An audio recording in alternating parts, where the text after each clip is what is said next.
សូមគោរពបាទសម្ដេចទ្រង់ឯកឧត្តមបាទលោកស្រីនិយមអត្តតាមដានទស្សនាបាទ page IGBN News បាទជួបជាមួយនឹងខ្ញុំបាទរស់មិនយូរហៅប្រុសស្អាតបាទឥឡូវនេះយើងក៏លេចមកមើលក្នុងភូមិឃុំបាទភូមិស្កើបបាទភូមិស្កើបបាទឃុំសម្បូរបាទស្រុកបាធាយខេត្តកំពង់ចាមបាទឥឡូវនេះគឺមន្ត្រីជំនាញខាងស្រុកហ្នឹងណាប្រិយមិត្តទូទាំងជនបាទបានចុះបាទមកធ្វើអត្តសញ្ញាណប័ណ្ណជូនបាទពលរដ្ឋបាទនៅក្នុងភូមិស្កើបបាទឃុំសម្បូរផ្ទាល់តែម្ដងបាទក៏ចូលរួមសហការជាមួយនឹងបាទមន្ត្រីប៉ុស្តិ៍បាទមន្ត្រីប៉ុស្តិ៍របស់យើងណាដែលគាត់សកម្មនឹងការងារក៏ដូចជាបាទមិនគិតពីការនឿយហត់ទេបាទគឺ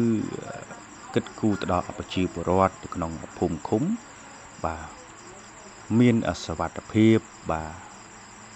ភូមិឃុំមានសុវត្ថិភាពនេះហើយទើបប្រជាជនលោកចង់បានហើយក្នុងនាមខ្ញុំជាសារព័ត៌មាននេះគឺផ្សព្វផ្សាយតែរឿងពិតទេក៏មិនប្រឌិតដែរបាទបងប្អូនប្រិយមិត្តទូទាំងនិកជនយើងមើលឃើញច្បាស់មែនតែនក្នុង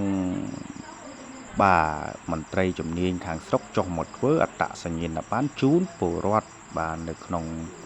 ភូមិស្កើបឃុំសម្បូរស្រុកបាធាយខេត្តកំពង់ចាមនេះក៏ដូចជាការធ្វើនឹងចាប់ពីថ្ងៃទី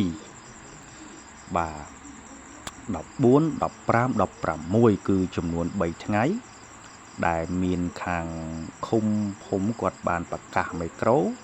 បាទនៅក្នុងភូមិតែម្ដងថាមានបងប្អូនដូចជាបាត់បាទហួសកំណត់អីហ្នឹងអាចទៅធ្វើក្នុងថ្ងៃហ្នឹងបានអញ្ចឹងក្នុងនាមខ្ញុំបាទរស់មិនយូរនេះមើលឃើញផ្ទាល់ណាបាទអញ្ចឹងប្រជាជនយើងគាត់ចង់បានអញ្ចឹងអានេះមិនលើកទេមិនលើកដំកើងថាល្អមិនល្អគឺប៉ុន្តែមើលឃើញជាក់ស្ដែងថាគឺល្អពិតប្រាកដមែនអញ្ចឹងយើងថាបន្តទៅមុខទៀតគាត់នឹងធ្វើឲ្យបានល្អជាងនេះតទៅទៀតហ្នឹងហើយអញ្ចឹងខ្ញុំជាសារព័ត៌មាននេះគឺសូមសរសើរឲ្យសរសើរទៀតបាទសរសើរមែនទែនបាទក្នុងការងាររបស់បាទគេថាមន្ត្រីប៉ុស្តិ៍បាទដូចជាភូមិឃុំគឺគាត់សកម្មនឹងការងារជូនទៅដល់ប្រជាពលរដ្ឋដែលរស់នៅក្នុងមូលដ្ឋានរបស់គាត់ពិតប្រាកដមែនហើយនេះមិនមែនចេះតែនិយាយមិនចេះតែថាទេប្រិយមិត្តទូទាំងជនបាទដូចបទចម្រៀងមួយបទណាប្រិយមិត្តបាទមន្ត្រីជើងដបនោះគឺបាទសុកចិត្តស៊ីអត់ស៊ីឃ្លានដើម្បីប្រជាជនបាទបងប្អូនប្រិយមិត្តបាទបានស្ដាប់បទនេះគឺពិតជាមានអត្ថន័យពីរោះណាប្រិយមិត្តបាទព្រោះណាអញ្ចឹងខ្ញុំបាទសូមបន្តព័ត៌មានបន្តទៅទៀតដោយសារតែនៅក្នុងភូមិឃុំយើងបាទឃុំសម្បូរបាទឃុំសម្បូរភូមិស្កើបបាទមានការរីកចម្រើនដូចជាផ្លូវណាយើងមើលឃើញផ្លូវបាទគឺយើងមិនទាន់បានទាំងស្រុងទេបាទក៏ដូចជាយើងបានមួយខ្សែគឺស្អាតណាស់បងប្អូនប្រិយមិត្តបាទ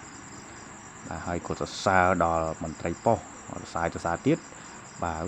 គាត់ខំប្រឹងប្រែងជូនដល់ប្រជាពលរដ្ឋហើយជាពិសេសពីឋានៈដឹកនាំរបស់យើងគឺបាទបើឋានៈដឹកនាំល្អគឺប្រជាជនបាទពេញចិត្តស្រឡាញ់នេះហើយទើបគេហៅថាបេះដូងរបស់ប្រជាជនបាទហើយនេះខ្ញុំមិនចេះតែនិយាយទេប្រិយមិត្តបាទអញ្ចឹងសូមបាទបងប្អូនប្រិយមិត្តទូទាំងជនបាទមកធ្វើអត្តសញ្ញាណប័ណ្ណនៅក្នុងថ្ងៃទី14 15 16នេះកុំបីខានបាទគឺបញ្ចប់ទៅថ្ងៃទី16ណាហើយក៏សូមអរគុណសូមគោរពជម្រាបលាសម្ដេចទ្រង់ឯកឧត្តមតែប៉ុណ្ណេះបាទមានពាក្យពេចន៍កន្លែងណាដែលនិយាយទៅបាទមិនសមរម្យសូមអខន្តីអភ័យទោសដល់រូបខ្ញុំបាទផងរស់មិនយូរហៅប្រុសស្អាតបាទ